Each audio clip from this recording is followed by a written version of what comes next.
নমস্কার, story life নারু দাসের প্রণাম লব। এক যে ছিল মজার দেশ, সব রকমের ভালো। রজাই এই কিতাবর কথার অর্থ নবুঝি করি দিলে কালো। আগৰ কাম আগত নকৰি পাছত কৰিম বুলি ক'লে, তাৰ কাৰণে ৰাইজে বানপানী গৰা খহনীয়াত ভুগি মৰি আছে। এই কথাটো ৰাইজে ভালদৰে বুজি পাব লাগে।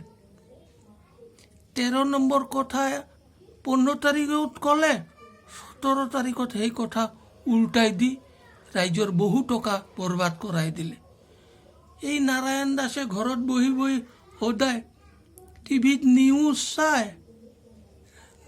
চোৱাই হবি। তেওঁৰ নাই কোনো গতি।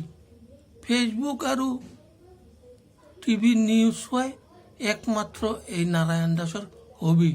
তাৰ কাৰণে তেওঁ এতিয়া লাহে লাহে কৈ আছে কিছুমান কবি।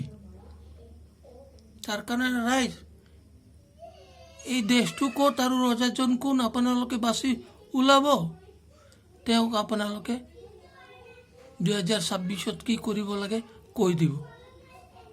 নাৰু দাসৰ প্ৰণাম ল'ব। নমস্কাৰ।